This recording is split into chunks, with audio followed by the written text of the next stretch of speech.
전국민 재난지원금을 추진 중인 더불어민주당이 초과 세수를 두고 국정조사까지 거론하며 재정당국을 거듭 압박했습니다.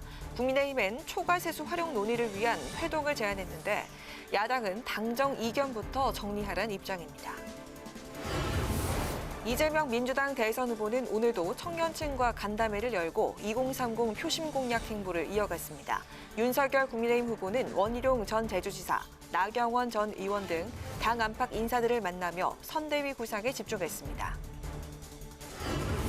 국회 국방위원회가 해군의 경항공모함 개발 예산을 정부가 제출한 72억 원에서 5억 원으로 대폭 삭감했습니다. 국회 정무위원회는 가상자산 공청회를 열고 투자자 보호법안 마련 등 피해 예방 방안을 논의했습니다. 뉴스앤 파워 인터뷰, 오늘은 국회 기획재정위원회 소속인 기본소득당 용해인 의원과 함께 기본소득당의 대선 준비 상황과 20대 대선의 핵심 아젠다로 떠오른 기본소득제와 세금 관련 공약들을 짚어봅니다.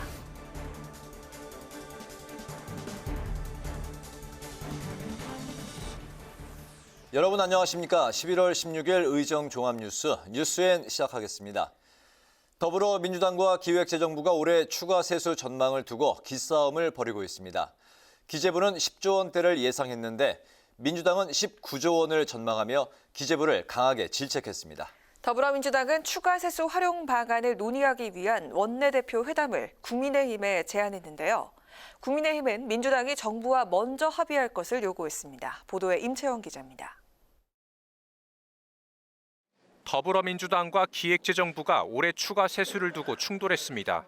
추가 세수는 올해 12월까지 거칠 국세 수입 총액과 2차 추가 경정 세입 예산의 차익을 뜻하는데 정부는 10조 원가량을, 민주당은 약 19조 원을 전망한 겁니다. 기재부는 11월 재정동향 브리핑에서 올해 초과 세수가 10조 원대 수준이라는 입장을 고수했습니다.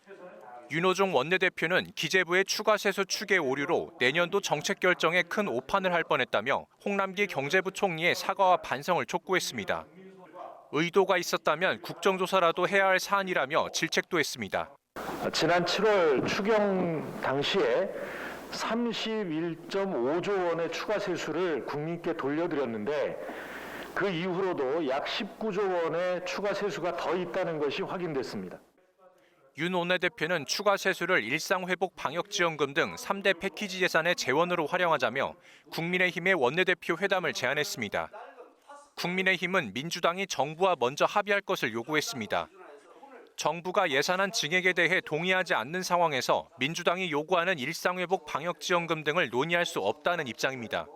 행정부가 증액 동의를 안 한다고 그러는데 자기들 내부에서 결론을 못 내리면서 왜 남에게 와서 엉뚱한 화살을 돌리나요? 우선 내부 의사결정부터 확실히 해오라고 하세요. 이와 함께 국민의힘은 민주당이 주장하는 일상회복 방역지원금은 올해 세입으로 추진하기 때문에 내년도 예산안 심의 대상이 아니라고 강조했습니다. 국회방송 임천입니다. 국회 예산결산특별위원회가 오늘부터 예산 소위를 열고 내년도 예산 심사에 본격 착수했습니다. 이재명 더불어민주당 대선 후보는 민주당 소속 예결위원들과 오찬 회동을 갖고 재난지원금 재원 마련 등을 논의했습니다. 또 기후위기를 주제로 청년과 접점 넓히기에 나섰습니다. 김세정 기자의 보도입니다. 예산 정국을 앞두고 이재명 후보가 민주당 소속 예결위 위원들과 만났습니다. 일상회복 방역지원금으로 이름 붙인 전국민 재난지원금의 재원 마련 방안을 논의한 것으로 전해졌는데 이재명표 재난지원금 추진에 박차를 가하는 모습입니다. 이 후보는 지지세가 취약한 2030 표심을 겨냥한 행보도 이어갔습니다. 신촌에서 청년 기후 활동가들을 만난 이 후보는 환경 분야에 대한 청년들의 의견을 들었고 선배 세대들이 지구상에 존재하는 좋은 걸 긁어쓰고 쓰레기만 남았다며 미안한 마음을 전했습니다. 이게 미래 세대에 빚을 지는 것이라 지구란 현 세대 우리의 것만이 아니고 정말 모든 후세 인류뿐만이 아니라 모든 생명체의 생존의 상황인데 두산중공업이 짓는 석탄발전소에 스프레이 칠을 했다가 벌금형을 선고받았다는 한 청년 활동가를 향해선 많은 것을 걸고 싸우는 점을 인정한다며 격려했습니다. 전과자입니다. 범법을 하는 뜻이나 우리 공동체에 합의된 룰을 일부 어겨가면서 이 주장을 세상에 알리는 것조차도 더 큰 효율성이 있을 수 있죠. 응원합니다. 저는 그런 식의 삶을 응원합니다. 또 정부가 2030년 탄소 감축 목표를 28%에서 40%로 올렸는데 자신은 그것도 부족하다고 생각한다며 50%로 올려야 한다고 강조했습니다. 이 밖에도 이 후보는 청년 세대가 관심 갖는 가상자산이나 게임 등 다양한 주제로 접점을 넓히고 있습니다. 최근 e스포츠 발전 의원 모임에도 참석한 이 후보는 SNS를 통해 2022년 아시안게임 e스포츠 우승을 위해 전폭적인 지원을 약속한다면서 임기 내에 국군 체육부대 상무팀에 e스포츠 선수단을 만들겠다는 공약을 발표했습니다. 이에 앞서 이 후보는 가상자산 과세 1년 유예, 청년 면접 지원 서비스 도입 등 청년 맞춤형 공약을 내걸었습니다. 국회방송 김세정입니다. 국민의힘 윤석열 대선 후보는 오늘 별다른 일정을 잡지 않고 당내외 인사들을 만나며 선대위 구성에 대해 고심을 이어갔습니다. 윤 후보는 선대위 인선과 관련해 원만하게 진행되고 있다며 내일은 아니지만 늦지 않게 발표하겠다고 밝혔습니다. 박지영 기자가 취재했습니다. 선대위 출범을 앞두고 윤석열 국민의힘 대선 후보가 인사 영입을 위한 광폭 행보를 이어가고 있습니다. 전북에 지역구를 둔 이용우 무소속 의원을 만난 데 이어 오늘은 당내외 인사들을 만나며 선대위 구성에 집중했습니다. 윤 후보는 원희룡 전 제주도지사와 나경원 전 의원을 잇따라 만나 선대위 합류를 요청하고 나 전 의원에겐 공동 선대위원장직을 제안한 것으로 전해졌습니다. 또 당내 초재선 의원 9명과 오찬을 함께하며 선대위 구상을 공유했습니다. 윤 후보는 선대위 구성과 관련해 원만히 진행되고 있다고 밝혔는데 관심이 쏠리고 있는 인선에 대해선 말을 아꼈습니다. 김종인 전 비상대책위원장이 총괄 선대위원장직을 수락했는지 또 당 사무총장에 권성동 비서실장이 내정된 게 맞는지 쏟아지는 질문에 좀 더 기다려달라며 당장 내일은 아니지만 늦지 않게 발표하겠다고 밝혔습니다. 원만하게 잘 진행이 되고 있는데 더 많은 분들 의견을 좀 들어야 되기 때문에 서두를 일은 아닌 것 같아요. 국민의힘은 내일 윤석열 후보와 이준석 대표가 만나 선대위 구성안을 완성한 뒤 김종인 전 비대위원장과 최종 상의한다는 계획입니다. 이르면 모레 선대위 인선안 윤곽이 나오고 이번 주 선대위 출범이 가능할 것으로 전망됩니다. 큰 무리 없이 이번 주말까지 선대위를 발족할 수 있을 것으로 기대하고 있습니다. 한편 심상정 정의당 대선 후보는 이철희 청와대 정무수석으로부터 대통령 축하난을 전달받고 위드 코로나 안착을 위해 정부가 최선을 다해달라고 당부했습니다. 안철수 국민의당 대선 후보는 대입 수시 폐지와 사법시험 부활 등 공정에 초점을 맞춘 청년 공약을 발표했습니다. 국회방송 박지영입니다. 국회 국방위원회에선 경항공모함 예산이 대폭 삭감된 게 쟁점이 됐습니다. 지난해에 이어서 올해도 국회 예산 심의 과정에서 예산이 크게 줄었는데요. 72억 예산은 시기상조다, 충분히 검토해야 한다는 의견과 국방력 건설에 차질이 생길 수 있다, 예산을 늘려야 한다는 주장이 팽팽하게 맞섰습니다. 또 최근 군이 성추행 사망이 의심되는 사건을 은폐, 축소하려 했다는 의혹과 관련해 서욱 장관은 성추행과 연관이 있다고 보고받았다고 밝혔습니다. 김동희 기자입니다. 국회 국방위에선 올해도 국회 심의에서 예산이 대폭 삭감된 경항모 사업이 논란이 됐습니다. 내년도 예산 심사 결과 경항모 기본 설계 예산은 72억 원에서 5억 원으로 줄었습니다. 경항모의 필요성에 대한 공감대가 부족할 뿐더러 사업 비용 분석도 안 된 상태에서 72억 원을 들여 진행하는 건 무리라는 겁니다. 항공모함은 배가 보조 장비고 이 항공기가 주 장비거든요. 그래서 1년이 늦어도 그런 걸 충분히 검토하고 이게 거의 항공기까지 합치면 10조까지 갈 사업인데 덜 익은 상태에서 지금 이 사업을 진행하겠다고 판단하고 있는 겁니다. 하지 말자는 건 아닙니다. 준비가 덜 돼 있다 하되 서두르지 말고 준비를 더 철저히 해서 내년 정도 더 보고 하도록 하자. 하지만 국가 전력 사업에 치명적일 수 있는 만큼 부대 조건을 더 달더라도 예산을 늘려야 한다는 주장도 나왔습니다. 당초 정부안이 72억 원이 삭감되고 간접 비용으로 약 5억 원이 반영하기로 됐다고 금방 보고를 받았는데요. 청장님, 이 5억 원으로 무슨 일을 할 수 있죠? 강은호 방위사업청장은 사업 타당성 조사 등에서 리스크를 최소화해 내년 예산 심의 때는 의원들이 확신을 갖도록 준비하겠다고 밝혔습니다. 최근 불거진 군의 성추행 사망 사건 은폐 축소 의혹도 도마에 올랐습니다. 지난 5월 공군 고 이해람 중사 사망 사건이 논란이 됐을 당시 또 다른 하사의 사망 사건에서 상급자의 강제추행 혐의가 드러났는데도 군이 스트레스성 자살로 사건을 종결한 겁니다. 해당 하사의 자살이 성추행 때문인지 확인됐냐는 질문에 서욱 국방부 장관은 연관이 있다고 보고받았다고 답했습니다. 성추행이 주된 이유라는 것이 아직 확인되지 않았다. 이거네요. 뭐 여러 가지 원인 중에 하나라고 보여지는데요. 자살의 주된 원인을 이렇게 저희가 아직 확정적으로 말씀드리긴 좀 어렵고 거기에 좀 연관은 있다 이런 정도는 지금 보고를 받았습니다. 예. 상급자 이모 준이는 사망 사건 당일 해당 하사의 숙소 방범창을 뜯고 들어가 물건을 훼손했는데 공군 검찰은 이준희를 주거 침입 등의 혐의로만 기소했다가 지난달 14일에서야 군인 등 강제추행 혐의로 추가 기소했습니다. 국회 방송 김동희입니다. 코인 광풍이라는 말이 나올 정도로 가상자산에 대한 관심은 높은데 관련 제도가 미비하다는 지적이 나오고 있습니다. 국회 정무위가 전문가들의 의견을 청취했는데요. 이들은 투자자 보호와 블록체인 기술 산업 발전 등을 위해서 가상자산법을 제정해야 한다고 강조했습니다. 홍혜진 기자가 보도합니다.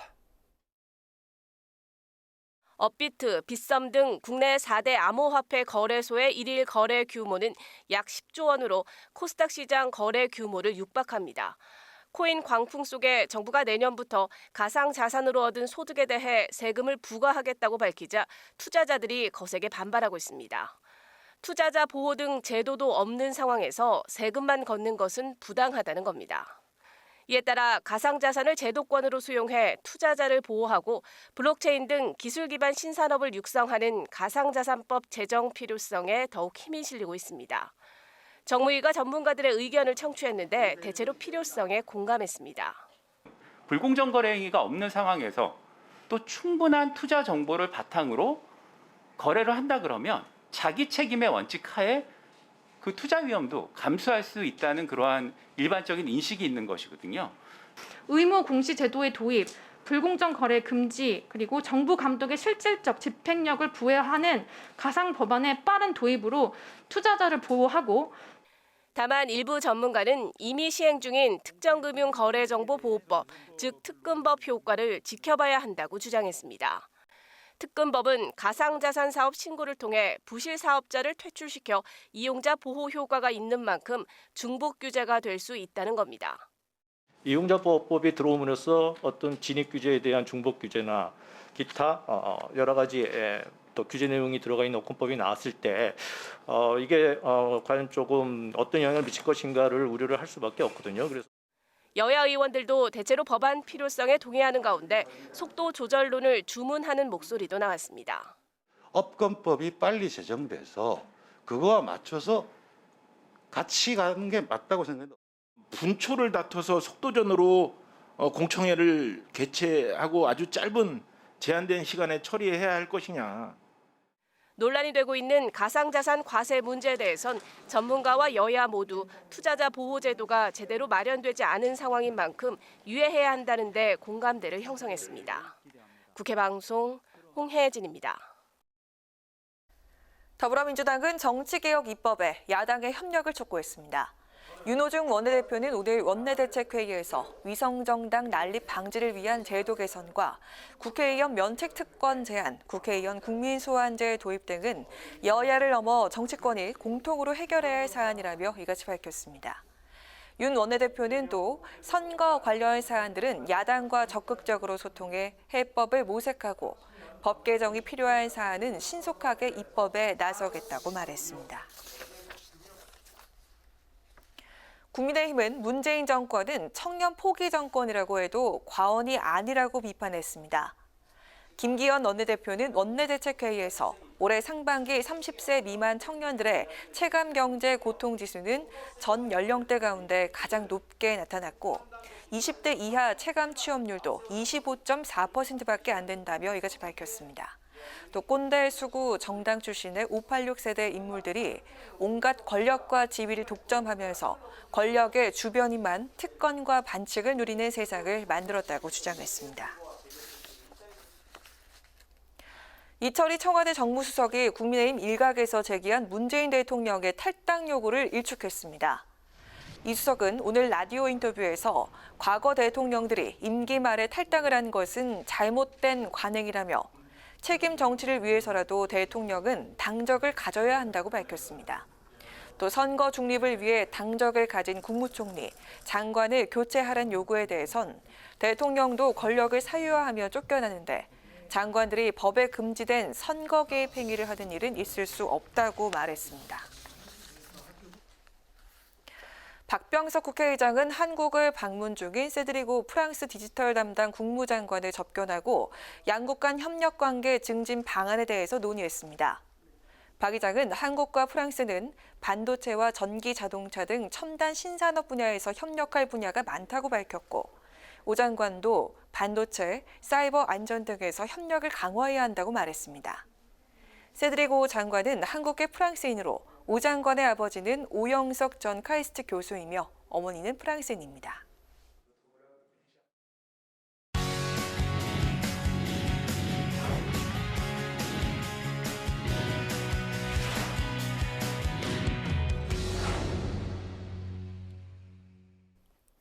네, 오늘 이슈 분석 장정현 기자와 함께합니다. 장 기자 어서 오세요. 안녕하세요. 네. 다음 주에 올해 종부세 이제 고지서가 이제 발부가 되는데 종부세를 이제 인상 조치한 이후 첫 고지서라 이게 이번 대통령 선거에 또 어떻게 영향을 미칠지가 이제 관심이 가는 부분이겠네요. 종부세 대상자가 대부분 이제 수도권에 몰려 있기 때문에 그 수도권 민심이 또 어떻게 이제 흘러갈지 지금 이제 또 관심이 역시 가는 부분이겠고요. 네, 그렇습니다. 이 국세청은 올해분 종합부동산세 고지서를 22일부터 발송하는데요. 홈택스에서는 그날부터 바로 확인이 가능하고 우편으로는 사나흘 뒤쯤 받아볼 수 있다고 합니다. 이 올해 주택분 종부세수는 5조 원이 넘을 것으로 예측되는데요.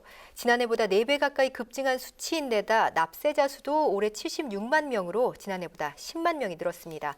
전반적인 집값 상승에 과세 표준 상향, 종부세율 인상, 공시가 현실화 같은 효과가 올해 한꺼번에 반영된 결과입니다. 상위 2% 정도에만 부과되는 종부세, 다음 주 이 고지서를 받아든 수도권 민심이 어떻게 요동칠지 궁금한데요. 국민의힘은 이미 부동산 집값에 예민해진 국민들을 대상으로 종부세 이슈를 대선 전면에 끌어들이려는 전략인 반면 민주당은 종부세 문제는 다주택자 일부에 해당하는 문제라면서도 이 상황을 예의주시하고 있는 모습입니다. 그렇군요. 대선을 앞두고 이제 국민의힘은 이제 그 부동산 감세 움직임에 적극적인 모습을 이제 보일 걸로 예상이 되고 민주당도 지난 총선에서 부동산 민심을 이제 확인했기 때문에 양도소득세 완화만큼은 이제 그렇게 이어가겠다는 움직임인 것 같아요. 네, 여야는 현재 양도소득세 같은 부동산세 부담 완화를 골자로 하는 세제 손질 작업에 착수했습니다. 네. 지난 2월 민주당이 당론으로 정한 이 양도소득세 완화 법안이 어제 국회 기재위 소위에서 심사를 시작한 건데요. 1가구 1주택자의 양도세 비과세 기준 실거래가 9억 원을 12억 원으로 올리는 내용입니다. 여기에 국민의힘은 다주택자라 하더라도 10년 이상 보유하거나 거주했을 땐 100% 공제하자는 법안을 발의해 기재위가 병합 심사에 들어갑니다. 이 대선을 앞두고 심상치 않은 이 부동산 민심을 달래기 위한 감세 논의가 국회에서 본격화됐다고 볼 수 있겠습니다. 네. 여야 대선 주자들의 부동산 공약에 대한 이제 관심도 굉장히 큰데 이재명 후보는 부동산 과세 강화, 윤석열 후보는 또 완화로 이렇게 서로 정반대의 부동산 해법을 내놓고 있는 상황이네요. 네, 누가 대권을 잡느냐에 따라 이 다음 정부에서는 현재처럼 세금에 방점을 둔 부동산 정책 기조가 강화되느냐 아니면 네. 반대로 완화되느냐 이렇게 요약되고 있는 것 같습니다. 민주당 이재명 후보가 밝힌 이 부동산세 핵심은 국토보유세 도입인데요. 기존 세법에는 없는 새로운 세금을 신설하겠다는 입장입니다. 이 후보는 토지의 일정 비율 세금을 매겨 걷어들인 후에 전 국민에게 기본소득으로 지급하겠다는 구상으로 이 땅과 건물이 많은 사람은 세금을 많이 내고 1주택자나 무주택자 등은 세금 부담이 적거나 아예 없도록 하겠다는 건데요. 국토보유세가 신설되면 약 30조 원의 재원이 확보될 것으로 전망하고 있습니다. 이 후보는 토지를 보유한 상위 10%는 내야 할 세금이 더 많지만 하위 90%는 기본소득으로 받는 돈이 더 많다는 것을 강조하면서 불로소득을 환수해 전 국민에게 균등하게 나눠준다는 점에서 이 조세 저항을 상당 부분 줄일 수 있을 것으로 보고 있습니다. 네네. 하지만 이 재산권 침해 같은 위헌 소지가 있고 토지의 성격과 무관하게 일괄로 과세할 경우 부작용이 나타날 수 있다는 지적도 있습니다. 네. 그러니까 이재명 후보의 국토 보유세는 토지를 많이 보유하면 세금을 많이 낸다는 점에서 이제 종부세와 이제 좀 유사한 것 같은데 두 가지 또 그 차이점도 있죠? 네, 이 토지 공개념에 근거한 국토보유세는 건물을 제외한 모든 토지에 부과하는 세금인 반면 네. 이 종부세는 건물과 토지 등 고가 부동산에 부과하는 세금입니다. 이중과세 논란이 일 수밖에 없는 대목인데요. 이 후보 측은 이 국토보유세를 신설하면 종합부동산세를 통합하는 방안을 검토 중인 것으로 알려졌습니다. 국세인 종부세를 역시 국세인 국토보유세로 대체하고 지방세인 재산세를 별도로 부과해 이중과세 논란을 피하겠다는 겁니다. 이 과세 대상 범위도 다를 것으로 전망되는데 국토보유세는 상위 10% 정도가 과세 대상으로 예측되고 종부세는 현재 상위 2% 정도가 납부하고 있어 국토보유세가 신설되면 부동산 보유세는 강화될 것이다. 시장은 이렇게 받아들이고 있습니다. 네. 세수의 성격도 다를 것으로 보이는데요. 국토보유세가 걷어들일 세수는 기본소득 재원을 마련하기 위한 목적세가 될 것으로 보이는 반면에 종부세는 이 특정한 용도가 정해지지 않은 일반세입니다. 네. 그러니까 이중과세를 피하기 위해서 이재명 후보 같은 경우는 이제 국토보유세를 장기적으로 종부세 폐지를 전제로 하고 있고 종부세 폐지. 국민의힘 윤석열 후보도 종부세 전면 개편을 이제 공약으로 내세웠네요. 네, 이 종부세 고지서 발송 시점에 맞춘 네. 종부세 대상자의 민심을 공략한 것으로 보이는데요. 윤 후보가 구상 중인 이 보유세 완화 카드는 종부세를 재산세에 편입하고 1주택자에 대해서는 세금을 면제한다는 내용입니다. 단기적으로는 공시가격 인상 속도를 조절하고 실효세율 인하 등을 통해 1주택자의 보유세 부담을 경감시키고 장기적으로는 종부세 자체를 폐지하는 방안까지 검토하겠다는 의도입니다. 윤 후보는 종부세 대상자가 아무리 적다 하더라도 이 재산세와 동일한 세원에 대한 이중과세, 조세 평등주의 위반 등 문제가 많은 세금이라고 지적했고요. 이 고가의 부동산을 소유했다거나 다주택을 가진 국민을 범죄자 취급하면서 고액의 세금을 부과하는 것을 마치 정의의 실현인 것처럼 주장하고 있다고 비판했는데요. 문재인 정부가 만든 부동산 규제와 세제를 원점으로 되돌리겠다는 의도를 담아 현 정부와 이 각을 세우면서 부동산 보유세 완화 방침을 분명히 했습니다. 하지만 종부세수의 경우 이 자동으로 지방에 배분되는데 윤 후보 공약처럼 1주택자 과세를 중단하면 지방 재정에 문제가 생길 수 있다는 우려가 뒤따르고 있습니다. 네. 이 부동산세 강화와 완화로 요약되는 이번 여야 대선 주자들의 공약, 이 대선판과 부동산 시장에 미칠 파장이 주목되는데 현 정부 내내 되풀이됐던 세금 강화, 완화 이런 논란이 또다시 재현되는 모습입니다. 네, 그렇군요. 오늘 이슈 분석에서는 다음 주 종부세 고지 그리고 대선을 앞두고 이재명 후보의 국토 보유세, 윤석열 후보의 종부세 개편 등 두 후보의 부동산 세금 공약을 중심으로 살펴봤습니다. 장정현 기자 수고했습니다.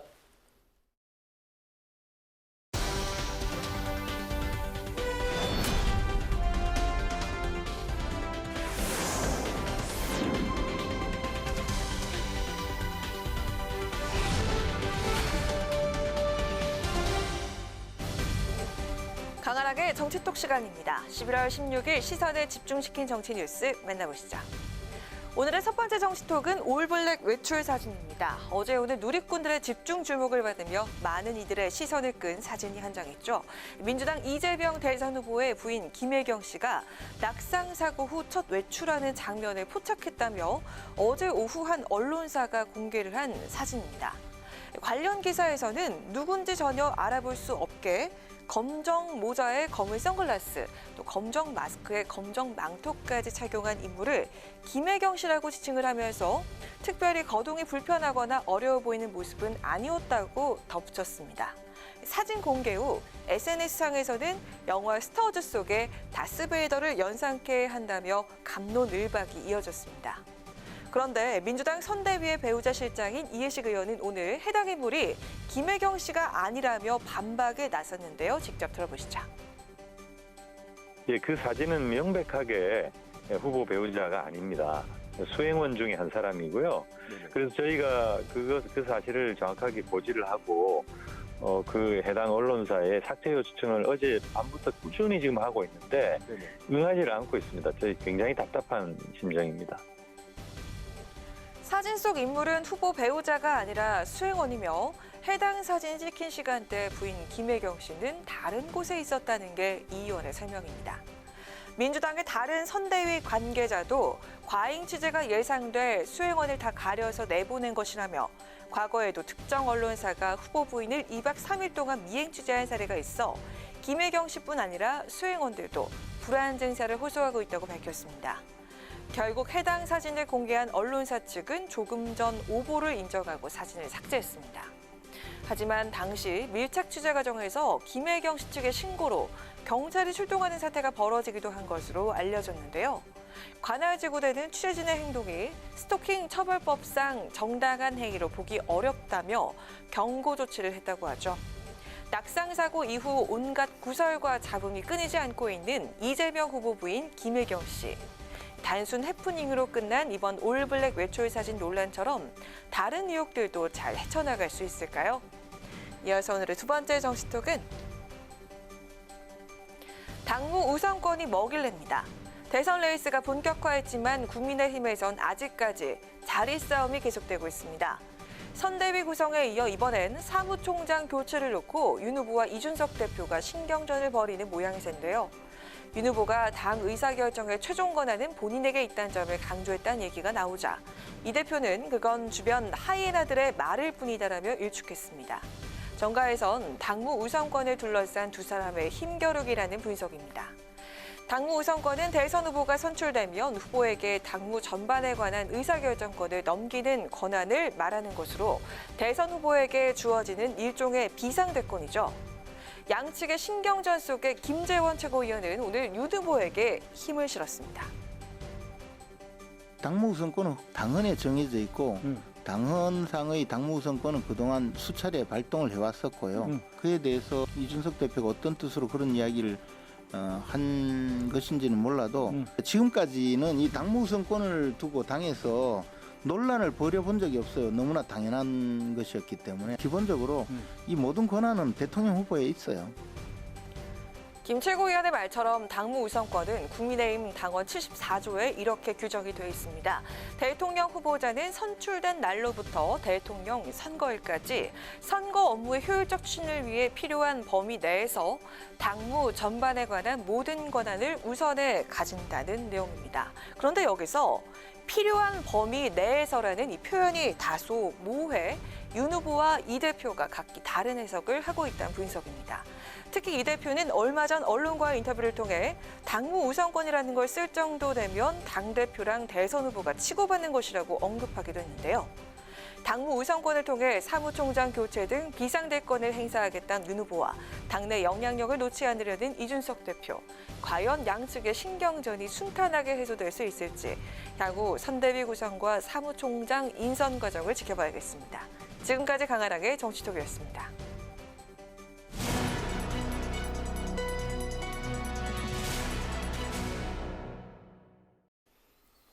민주당 이재명 대선 후보가 최근 2030 청년층과의 소통에 적극 나서며 광폭 행보를 이어가고 있습니다.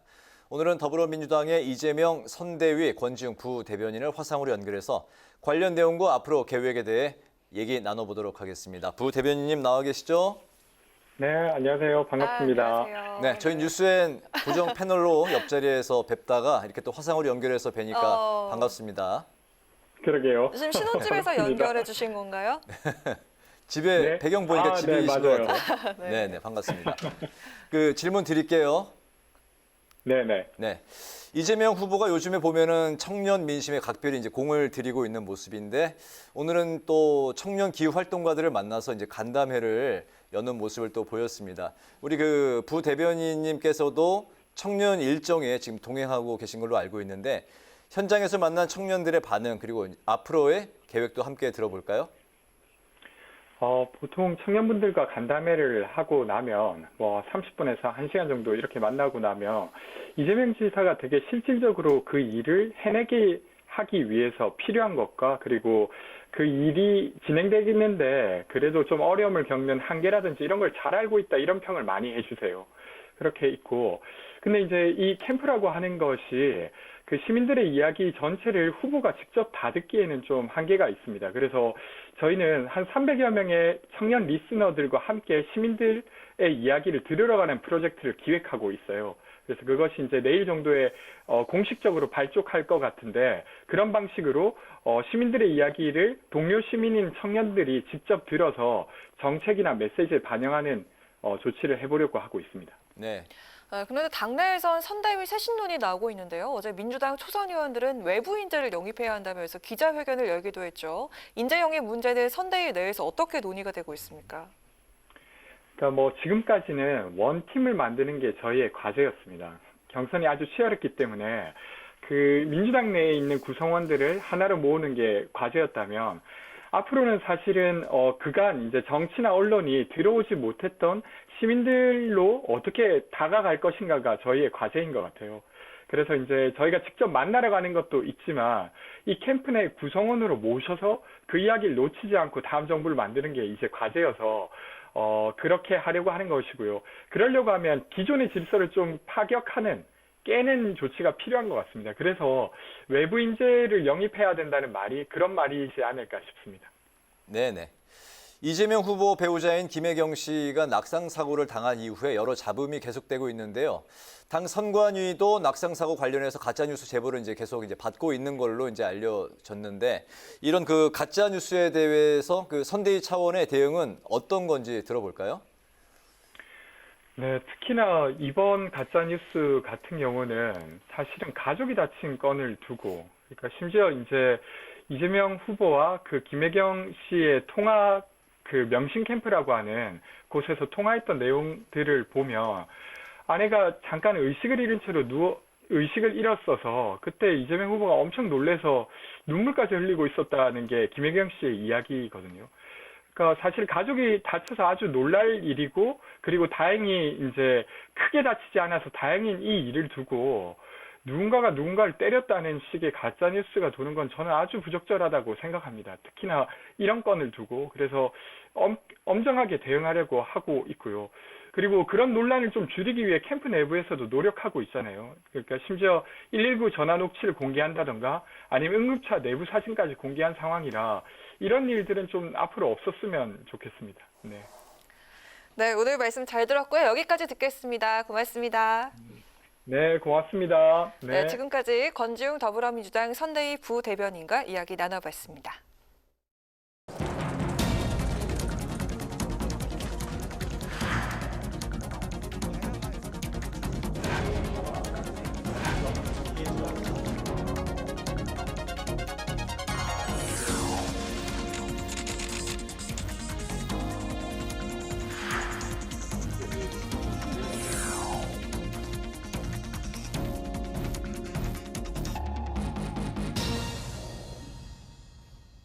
네, 이번 시간은 뉴스앤파워 인터뷰 코너입니다. 4개월 앞으로 다가온 대선을 앞두고 요즘 경제 관련 이슈가 최대 쟁점으로 떠올랐는데요. 부동산 세금 문제부터 기본소득 논쟁까지 여야 대선 후보들이 정책과 공약으로 공방을 벌이고 있습니다. 오늘은 국회 기재위 소속인 기본소득당의 용해인 의원과 함께 관련 핵심 내용들을 짚어보도록 하겠습니다. 의원님, 안녕하십니까? 네, 반갑습니다. 오랜만에. 세 번째 뵙네요. 네, 그렇습니다. 또 다시 나와주셨는데요. 지난번에는 출산휴가 막 끝내고 오셨었는데 지금 아기는 잘 크고 있습니까? 네, 이제 어느덧 6개월이 되었는데요. 인생에 하나씩 해결해야 되는 과제들이 있잖아요. 아이도 뒤집기부터 시작해서 안기, 이런 인생의 과제들을 하나씩 차근차근 해내고 있습니다. 지난번 그 출연과 좀 달라지신 게 지금 육아와 이제 의정 활동이 이제 굉장히 좀 바쁘셔서 그런지 흰머리가 많이 나셨네요. 네, 염색을 좀 해야 되는데 시간이 없어가지고 조만간 할 예정입니다. 네네. 그 관련 이야기 이제 지금부터 본격적으로 질문 드리겠습니다. 먼저 그 대선 관련 이슈부터 한번 짚어볼게요. 기본소득당에서는 지난주에 이제 오준호 위원이 대선 출마를 이제 선언을 했죠. 네, 그렇습니다. 오 위원이 이제 용 의원님의 비서관으로 이제 지금 현재 재직 중인 걸로 알고 있고 단독 출마인 거죠? 네, 그렇습니다. 혹시 그러면 그 의원님이 직접 출마를 추천하신 건가요? 네, 제가 이제 출마를 권유하기도 했는데요. 정확히 말하면 기본소득당에서 출마를 좀 권유를 드렸습니다. 그러니까 네. 저희가 굉장히 젊은 정당이에요. 평균 나이가 25세고 네. 제가 국회에선 3번째로 어리지만 당에 가면 좀 나이가 많은 편이거든요. 그래가지고 현재 이제 40세 이상만 출마할 수 있는 규정 때문에 현실적으로 출마할 수 있는 후보를 발굴하기 위한 기간을 상당히 오랜 기간 가졌습니다. 그래서 네. 올 여름부터 후보발굴위원회가 계속해서 좀 가동이 되면서 당에서 이제 오준호 비서관님께 출마를 좀 권유를 드렸고요. 많은 고민들을 하시다가 이번 대선에서 정말 기본소득이 꼭 중요한 아젠다로 다루어져야 한다라는 의미를 가지고 좀 네. 결심을 하셨습니다. 네, 국회의원이 아닌 또 국회의원의 비서관이 대선 출마하는 것도 좀 이례적이긴 합니다. 네, 아무래도 근데 아무래도 기본소득당의 의원의 보좌진으로서 네. 실제로 저희 기본소득 탄소세 그리고 기본소득 토지보유세 그리고 기본소득 공론화법까지 저희 의원실에 많은 법안을 담당해서 만들어 오신 분인 만큼 네네. 실제 기본소득 이슈를 다루고 실현의 어떤 전망을 밝히는 데에는 전혀 문제가 없을 것이라고 저는 생각합니다. 네. 기대하고 있습니다. 알겠습니다. 기본소득당의 이제 단독 후보인 거죠? 네, 그렇습니다. 단독 후보인 상황에서도 투표가 이제 이루어지는지 그리고 그동안의 이제 최종 선출 과정이 어떻게 진행이 됐는지 앞으로 이제 당 차원에서 어떻게 지원할 건지 다 한번 같이 묶어서 들어볼까요? 네, 이제 당연히 후보로 출마한다고 했을 때 당원들의 승인이 있어야겠지요. 네. 특히나 대통령 후보는 그 당의 세계관을 대통령 선거를 통해서 펼쳐 보이는 아주 중요한 역할이기 때문에요. 네. 당원들의 투표가 진행이 됩니다. 그래서 11월 27일부터 12월 1일까지 이제 선거가 진행이 되고요. 그리고 네. 12월 4일 당원총회에서 최종적으로 결과가 공고가 될 예정입니다. 네. 그 사이에는 이제 이번 주 토요일에 기본소득 덕후들의 티타임이라는 이름으로 이제 대선 예비 후보와 만나서 대화하는 뭐 유튜브 토크쇼 같은 것들도 좀 진행을 할 예정이고요. 당 차원에서는 총력을 다해서 오준호 후보를 지원할 예정입니다. 예, 오늘 이제 제가 기본소득 토지보유세를 발의를 오늘 했는데요. 네. 이 법안 발의부터 시작해서 이 기본소득 법까지 좀 입법 발의 계획과도 함께 할 예정이고요. 저희가 아마 국회에서 가장 젊은 정당인 만큼 네. 이번 대선에서도 가장 젊은 후보인 이 40대의 오준호 후보와 어떻게 기본소득당이 더 시너지를 효과를 내서 기본소득당의 비전을 이야기할 수 있는지를 좀 고민하고 있습니다. 관련해서 네. 이제 한 가지 질문 좀 간단하게 드릴게요. 그 다른 당 같은 경우는 이제 뭐 당심, 민심 해가지고 이제 투표를 이제 네. 합산해서 하잖아요. 그 기본소득당 같은 경우는 투표가 어떤 식으로 진행이 되나요? 저희는 이제 모든 당원들이 투표를 하는 방식으로 선거가 당원 진행이 투표로만 되고요. 선출이 되는 건가요? 네, 그렇습니다. 이제 당심을 가지고 기본소득을 지지하는 기본소득심을 만나러 간다라고 좀 이해해 주시면 좋을 것 같습니다. 알겠습니다. 네. 그럼 기본소득 공약에 대해서 좀 짚어볼까 하는데요. 오준호 후보가 전 국민 1인당 월 60만 원의 기본소득을 보장하겠다고 공약을 했습니다. 좀 비교를 해보면 현재 민주당 이재명 후보가 내세우고 있는 전 국민 1인당 연간 100만 원 기본소득 공약도 사실상 좀 현실성이 없다고 야당에서 비판을 하고 있는데요. 이 월 60만 원이면 1년으로 따지면 연간 720만 원이네요. 네, 이거 어떻게 가능할지 들어보고 싶습니다. 네, 저는 이제 최근에 이제 윤석열 후보가 50조 코로나 예산을 이제 100일 안에 네. 편성하겠다라는 이야기를 네. 하기도 했는데요. 왜 본인들이 하면 현실성 있고 남들이 하면 현실성이 없다고 비판하는지를 좀 잘 모르겠다라는 말씀을 좀 드리고 싶고요. 저는 액수가 현실성을 결정하는 것은 아니라고 생각합니다. 과연 내놓은 대책과 대안이 현실에 부응하고 시대에 응답하느냐가 현실 가능성을 좀 결정한다고 생각하고요. 이 대공황 시기를 생각해 보면 이 대공황 시기에 엄청난 재정 투입을 하는 것은 매우 급진적인 일이고 필요한 일이었습니다. 네. 급진적인 일임과 동시에 또 필요한 일이었고요. 요람에서 무덤까지 같은 북유럽식의 복지국가도 꿈을 꾸었기 때문에 가능했고 그것을 네. 현실이 된 것이잖아요. 그렇기 때문에 이 사람들이 이제 삶의 안정을 잃고 급속도로 불안정함 속으로 내몰리고 있는 이 코로나19 위기 시대에 과연 무엇이 필요한지를 가지고 그것을 현실로 만들기 위한 노력들이 필요한 것이지 지금 마치 이제 대통령 후보가 평론가가 된 것처럼 이것이 현실 가능하네 아니네를 따지는 것은 국민들의 삶이랑은 좀 괴리된 태도가 아닌가라는 생각이 들고요. 기본소득 매월 60만 원의 모델은 저희가 다 다 이미 모델을 마련해 놨습니다. 재원 마련 방법도 다 마련되어 있고요. 이것을 네네. 차근차근 하나씩 발표해 나갈 예정인데요. 방법이 없는 것이 아니라 그것을 실현해낼 의지가 부족하기 때문에 지금까지 정치가 이 모양이 아니었나라는 생각을 하면서 기본소득당이 꼭 기본소득을 실현해내겠다라는 말씀을 드릴 수 있을 것 같습니다. 알겠습니다. 충분히 실현 가능하고 꿈은 이루어진다. 네, 그런 이제 그리고 말씀을 언제나 알겠습니다. 꿈을 꾸었기 때문에 네. 세상이 또 그만큼 바뀌어 온 거 아니겠습니까? 알겠습니다. 현재 그 여당이 이제 그 내년 1월에 전국민 추가 지원금을 이제 지급하겠다 이렇게 이제 네. 방침을 세웠는데 여기에 대해서 정부도 반대하고 있고 그리고 이제 여론도 이렇게 좀 부정적인 여론이 현재 높은 상황인데 기본소득당의 입장은 어떤 건가요? 이게 이제 전국민 재난지원금이라는 것이 제가 작년 이맘때부터 계속해서 본 예산을 편성해야 되고 네. 충분히 지원해야 된다. 메마른 땅에 찔끔 물 한 컵을 붓는 것이 아니라 충분히 땅을 적실 수 있을 만큼 물을 충분히 줘야 된다. 이런 이야기들을 해왔는데요. 네. 근데 이게 국민 여러분들께서 이 전국민 재난지원금에 대한 부정적인 여론이 높은 것은 이 전국민 재난지원금에 대해서 언제나 선거를 앞두고 각 그 양당, 거대 양당의 입장이 마치 고무줄처럼 변화해 왔기 때문에 저는 이 두 정당에 대한 불신이 이렇게 표현되는 것이라고 저는 생각합니다. 여전히 전국민 재난지원금 너무 필요하다고 생각하고 특히나 위드 코로나로 넘어가면서 적극적인 경기 부양 대책이 필요한 시기에 그리고 또 국민들이 이제 일상을 회복하는 시기에 적극적인 도움책으로서 전국민 재난지원금 당연히 필요하다고 생각하고요. 네. 동시에 이제 대대적인 수준의 손실 보상 필요하고 공공의료에 대한 지원 역시 필요하다고 생각합니다. 근데 다만 이것들의 발목을 잡는 것은 언제나 이 재정 건전성에 대한 네. 문제 제기인데요. 저는 이 모든 것 지금 필요하다고 이야기한 전국민 재난지원금 그리고 손실보상 그리고 공공의료 대책까지 이것들이 모든 것을 한꺼번에 하는 것은 불가능하다라고 생각하는 이 상상력 없음과 싸워야 된다라고 생각을 하는데요.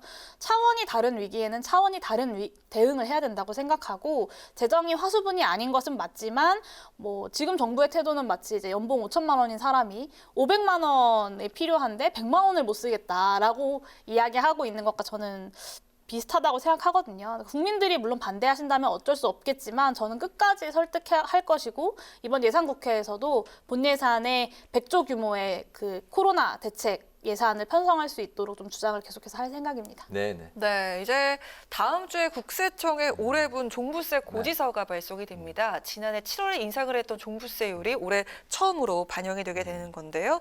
이 시점에서 윤석열 국민의힘 후보는 이 종부세 전면 재검토를 공약을 했습니다. 이거 어떻게 평가하시는지 듣겠습니다. 네, 사실 이제 기본소득에 대해서 국민의힘 분들이 뭐 포퓰리즘이다라고 많이 비판하시지만 저는 네. 이런 윤석열 후보의 행태야말로 포퓰리즘이 아니냐라고 생각합니다. 저는 종부세 시대적 사명은 좀 끝났다고 생각하고요. 제가 심지어는 폐지 법안도 냈거든요. 아직 발의는 네. 하지 못했지만. 그러니까 이번에 그 제가 오늘 발의한 기본소득 토지보유세의 법안과 함께 패키지로 이 보유세를 전면적으로 도입하면서 종부세를 폐지하는 법안을 네네. 이제 발의를 추진 중인데요. 근데 저는 윤석열 후보와 같은 의미에서 종부세 폐지를 말씀드리는 것은 아닙니다. 이게 정확하게 부동산 가격을 잡고 부동산에서 나오는 막대한 불로소득, 자본이익을 환수하기 위해서는 대대적인 보유세 인상이 필요하다라고 말씀을 드리는 거고 그러기 위해서는 핀셋인 종부세보다는 보편적인 토지보유세 도입이 훨씬 더 효과적이다라는 말씀을 드리는 겁니다. 그래서 종부세를 토지보유세로 개편을 해서 단지 소수의 고가주택뿐만이 아니라 모든 토지에 대해서 보유세를 거두고 이 국민을 전 국민에게 배당하자라는 말씀을 드리고 있는데요.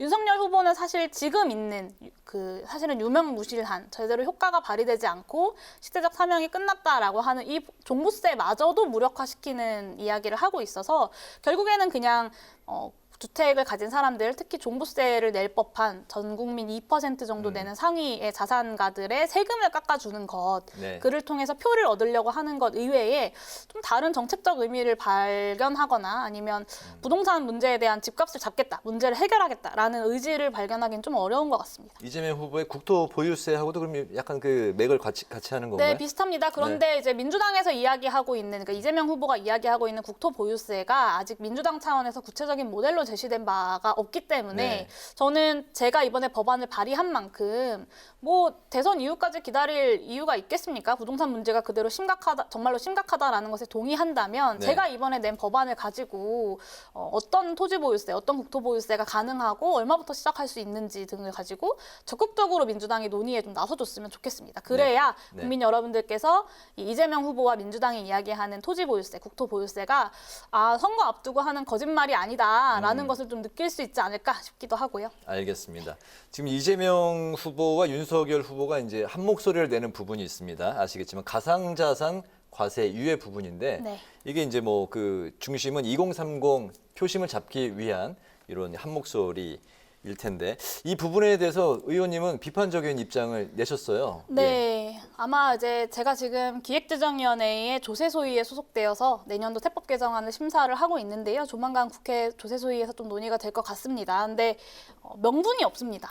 이게 보면 앵커께서도 2030 민심을 잡기 위해서 이렇게 말씀을 하셨는데 이 민심을 잡기 위해서 하는 거다라고 보시는 거잖아요. 그러니까 세금 깎는 거 싫어할 사람이 사실 어디 있겠습니까? 근데 그것만이어서는 곤란하다. 과연 세금의 문제, 조세 정의의 문제가 그냥 단순히 사람들이 세금 깎아주면 좋아하니까 그렇게 결정할 수 있는 것이냐에 대한 질문을 네. 던지지 않을 수가 없고요. 사실 가상자산 과세는 이미 여러 차례 여야가 합의했던 내용입니다. 그래서 당정협의회에서 내년에 과세하겠다고 결정한 게 9월이었고요. 근데 갑자기 말이 바뀝니다. 선거를 앞두고 있기 때문인데요. 주식과 형평성에서 문제가 있다느니 아니면 투자자 보호를 안 해준다느니 아니면 과세 체계가 아직 부족하다느니 이런 말들을 하지만 설득력이 좀 없어 보입니다. 정부에서도 사실 반대를 하고 있고요. 이런 거는 부분적으로 논쟁할 수는 있지만 사실 전체적으로 가상자산 과세를 유예할 명분은 못 된다라고 보고 있고 이 코인 투기에 대한 광풍이 불 때 여기에 대한 규제가 시급하다라고 이야기할 때 언제고 이제는 또 세금 걷는 걸 미루자고 하는지 좀 의문입니다. 이런 건 저는 정책의 신뢰를 깨는 행동이라고 생각하고요. 인기가 떨어진 것은 회복할 수 있지만 신뢰가 깨진 것은 회복할 수 없다라고 생각하거든요. 그런 측면에서 이 문제를 좀 지적하고 있습니다. 네네. 네, 끝으로 용연이 입법 관련 활동 한 가지만 더 짚어보도록 하겠습니다. 지난주 국회에서 기자회견을 열고 사용자가 부당한 업무 지시를 거부하는 노동자에게 불이익을 줄 경우 처벌하는 법안을 발의했다고 밝히셨는데 구체적으로 설명을 해주시죠. 네, 한국투자공사에서 고졸 출신의 인턴이 위법한 업무 지시에 중압감에 짓눌리다가 스스로 목숨을 끊은 사건이 있었습니다. 제가 이번 국정감사에서 지적을 했었는데요. 이런 사례가 굉장히 많습니다. 웹하드 업체에서 불법 촬영물 유통을 반대하던 노동자들을 해고하는 일도 있었고요. 맥도날드에서 스티커 가리를 통해서 유효기간을 조작했던 그 사건에 대해서 네. 알바 노동자에게 책임을 전가하는 일도 있었습니다. 이제 직장인이라면 월급쟁이라면 누구나 어떤 위법하거나 부당한 업무 지시를 받고 이것을 내가 해야 되나 말아야 되나를 고민해 본 적이 다들 한 번씩은 있을 것이라고 생각하는데요. 이게 지시를 거부했을 경우에 그냥 정당하게 지시를 거부할 수 있는 것이 아니라 나에게 해고 같은 불이익이 돌아올 것이다라는 걸 너무 잘 알고 있기 때문에 다들 그런 고민들을 하셨을 겁니다. 네. 그래서 이런 위법부당한 지시를 거부했다는 이유로 노동자를 징계하지 못하고 또 이를 어겨서 징계했을 경우에는 사용자를 처벌할 수 있는 법안이 제가 낸 법안의 핵심이고요. 위법부당한 업무 지시를 거부하는 것은 저는 잘못이 아니라고 생각하고 위법부당한 업무 지시 자체가 잘못이다. 그렇기 네. 때문에 이에 대한 마땅한 책임을 지게 하는 것이 정의로운 사회로 변하는 길이 아닐까라고 생각합니다. 네. 또 뭐 마지막으로 오늘 꼭 하시고 싶은 말씀 빠뜨린 게 있으시면 하셔도 좋습니다. 네, 이게 참 대선을 앞두고 많은 분들이 도대체 앞으로 2022년부터 5년 동안 대한민국을 이끌어갈 대통령이 누가 될 건지를 많은 분들이 궁금해하시고 네. 또 관심을 갖고 지켜보시고 있다고 생각합니다. 근데 또 그만큼 관심을 갖고 지켜보는 만큼 또 이러만큼 답답한 시기가 없지 않았을까라는 생각이 드는데요.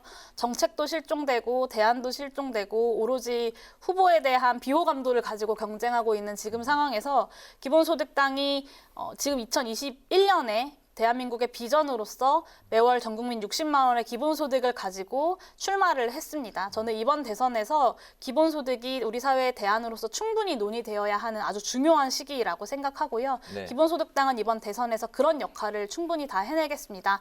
저와 함께 그리고 기본소득당과 함께 출마한 오준호 후보에게도 많은 좀 관심을 가져주시고 여기도 한번 불러서 인터뷰를 해주시면 어떨까라는 생각이 들고요. 네. 모든 국민에게 조건 없이 그리고 정기적 일괄적으로 지급하는 이 기본소득을 국민 여러분들과 함께 그 지지를 가지고 실현해낼 수 있는 아주 좋은 기회이자 또 좋은 시기라고 생각합니다. 2022년부터 2023년부터 기본소득 실현해낼 수 있도록 힘 모아주시기를 부탁드리겠습니다. 오준호 의원이 기본소득당의 이제 대선 후보니까 네. 또 이제 저희 방송에서 모셔서 이야기를 나눌 수 있는 기회가 있을 수도 있을 것 같습니다. 네, 꼭 부탁드리겠습니다. 네. 알겠습니다. 오늘 뉴스앤 파워 인터뷰 이제 마치겠습니다. 오늘은 기본소득당의 대선 준비 상황 그리고 20대 대선의 아젠다로 떠오른 기본소득제와 세금 관련 공약을 중심으로 살펴봤습니다. 지금까지 기본소득당의 용혜인 의원과 함께했습니다. 의원님 오늘 말씀 잘 들었습니다. 고맙습니다. 네, 감사합니다. 수능 예비 소집일인 내일은 전국이 대체로 맑다가 오후부터 점차 구름이 많아지겠습니다. 기온은 오늘보다 조금 낮아지겠지만 서울의 한낮 기온 13도, 부산 17도 등으로 여전히 평년 기온을 웃돌면서 선선하겠습니다. 오늘 뉴스에는 여기서 마치겠습니다. 시청해주신 여러분 고맙습니다.